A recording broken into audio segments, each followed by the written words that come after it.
Hello बच्चा लोग, मैं हूं तरुणी Verma from BN coaching classes और मिस्टर रोनी और मिस्टर कॉनी फिर से प्रेजेंट है आपको आज ये बताने के लिए कि कंसिडरेशन जिसको हमने बोला था कि जिसके बिना कंसिडरेशन मतलब किसी चीज के बदले में कुछ लिए और कुछ दिए बिना हम कॉन्ट्रैक्ट नहीं वैलिड बोल सकते। बट ऐसी कौन कौन सी सिचुएशंस है जहां पर हम बोल सकते हैं कि कंसिडरेशन भी नहीं हुई है, सिर्फ वन साइडेड ही काम हुआ है, मतलब कि वन वे ही प्रोसेस हुआ है और वो फिर भी वैलिड है। देखिए, जो हमारा सेक्शन नंबर 25 है ना, वो ये क्या बोलता है कि विदाउट कंसिडरेशन जो भी आपका कॉन्ट्रैक्ट होगा वो वॉइड होगा। ठीक है, वो क्या होगा? वॉइड होगा।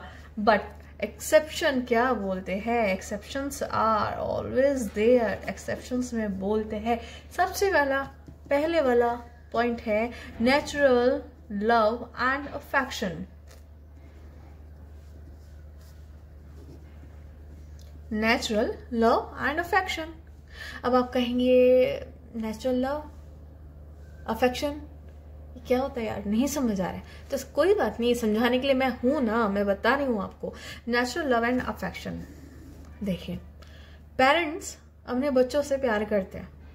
पेरेंट्स ऑब्वियसली बात है अपने बच्चों से प्यार करते हैं और क्या बोलते हैं कि जो भी मैंने कमा रखा है वो तुम्हें मैं दे दूंगा। ठीक है, अब हम ना यहाँ पे एग्जाम्पल लेते हैं। एग्जाम्पल्स आपको बहुत अच्छे से और बहुत जल्दी समझ आ जाएगा। ठीक है, ये रहे mister Ronnie and mister Connie. Mister Ronnie and mister Connie. Mister Ronnie है यहाँ पर फादर और मिस्टर कॉनी है हमारे एग्जाम्पल में सन। मिस्टर रॉनी है फादर और मिस्टर कॉनी है सन।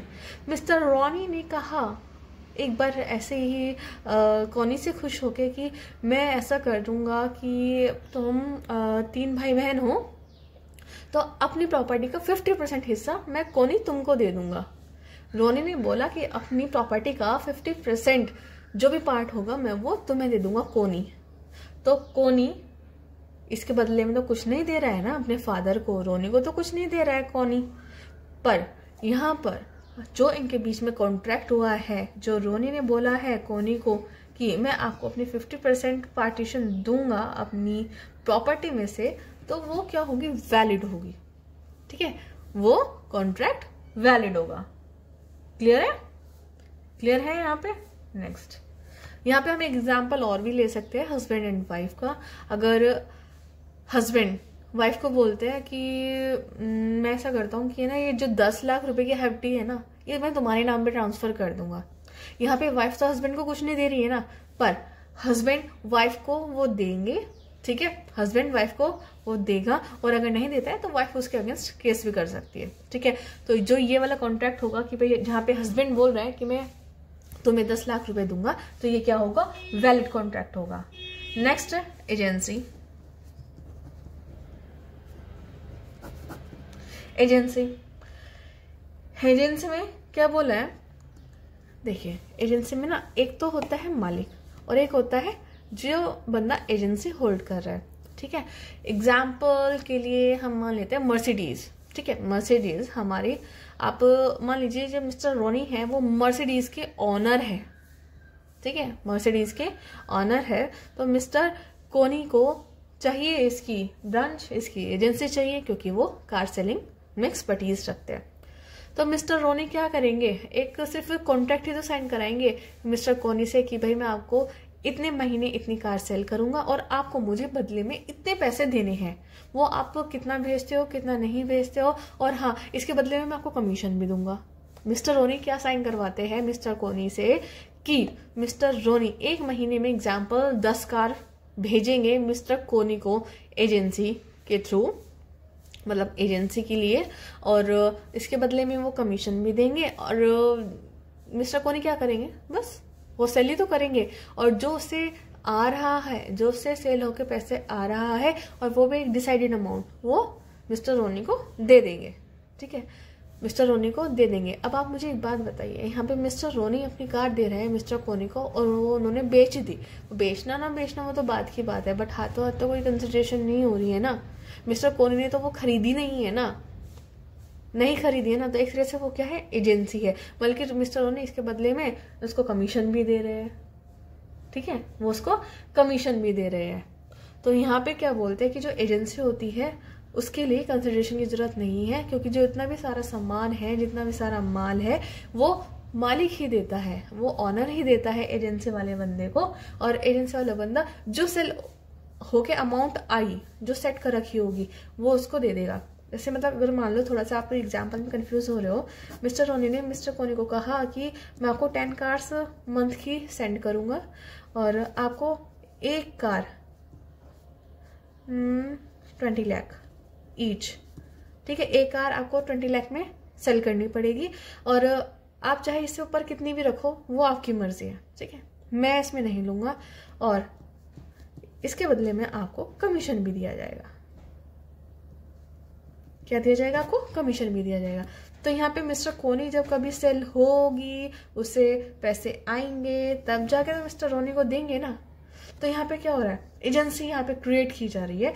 और section 185 ICA Indian contract act का सेक्शन नंबर 185 ये बोलता है कि आपको एजेंसी सेट करने के लिए किसी भी कंसिडरेशन की जरूरत नहीं है, ठीक है, किसी भी एजेंसी की जरूरत नहीं है। Next, bailment. बेलमेंट बॉयज ये वाली बात बहुत अच्छे से समझेंगे, क्योंकि ये वाला काम बॉयज ज्यादा करते हैं।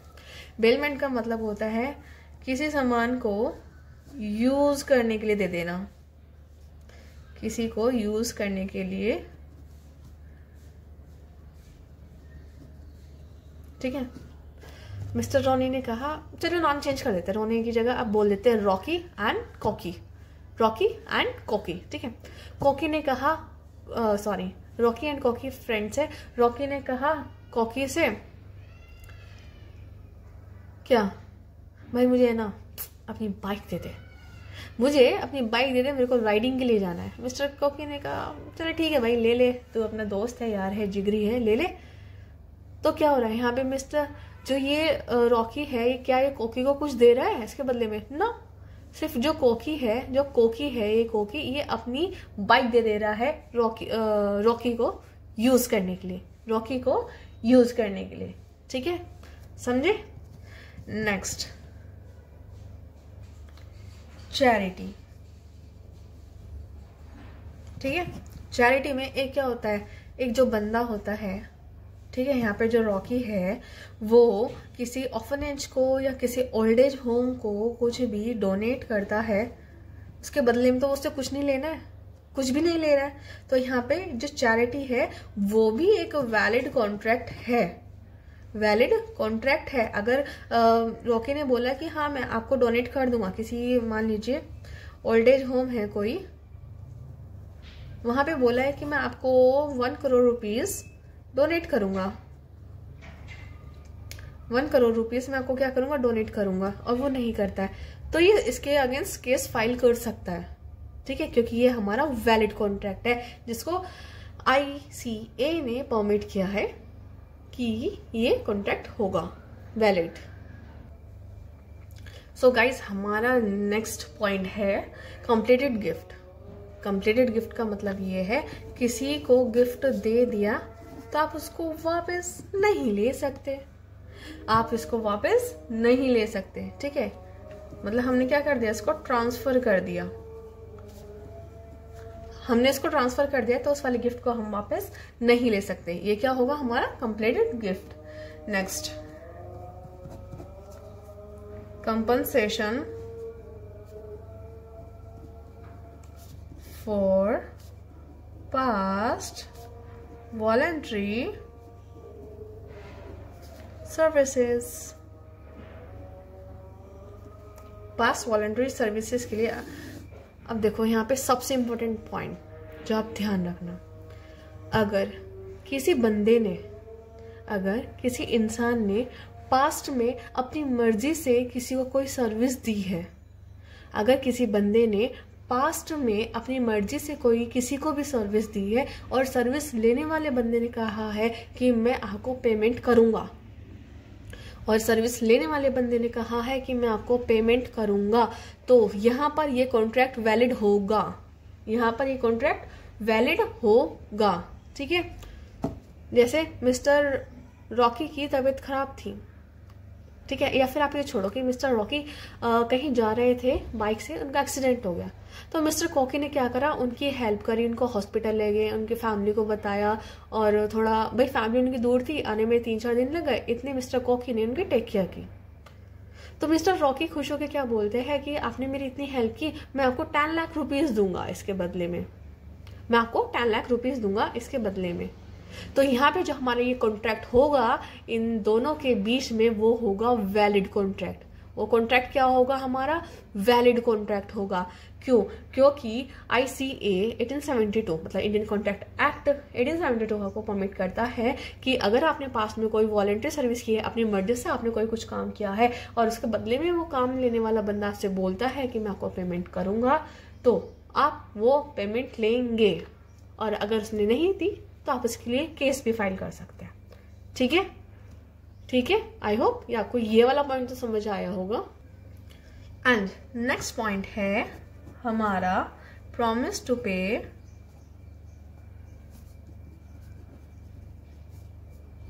Time barred TET. ठीक है, थोड़ा खतरनाक सा वर्ड लगाना सुनने में, बहुत इजी है। बैड मतलब बीत जाना, मतलब बीत जाना, ठीक है, मतलब बीत जाना। अब देखो,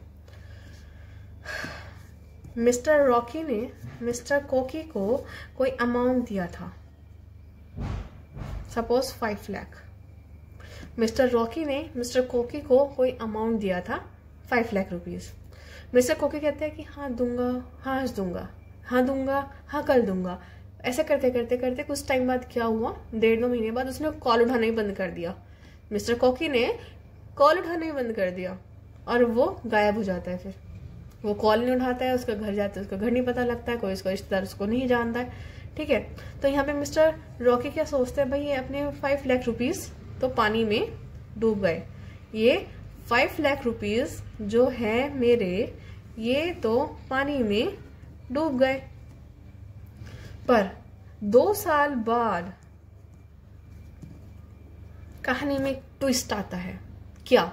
mister cocky is back. Mister cocky वापस आ जाते हैं और वो मिस्टर रॉकी से बोलते हैं कि वो जो मैं तुम्हारे 5 लाख रुपए लेके भागा था ना, वो मैं तुमको दे दूंगा, बट नेक्स्ट 2 मंथ्स में, नेक्स्ट 2 मंथ्स में मैं आपको वो पैसे दे दूंगा। तो यहाँ पे जो ये वाला कॉन्ट्रैक्ट होगा ना, ये वाला, ये भी हमारा वैलिड कॉन्ट्रैक्ट होगा। ठीक है, ये भी हमारा वैलिड कॉन्ट्रैक्ट होगा। अगर टाइम बीत जाने के बाद ये दूसरे वाला बंदा कहता है कि मैं आपको दे दूंगा, तो वहां पे एक तरह से वो नया कॉन्ट्रैक्ट बन जाता है और वो भी हमारा क्या होता है, वैलिड कॉन्ट्रैक्ट। एक बार लीजिए, इसको देख लीजिए।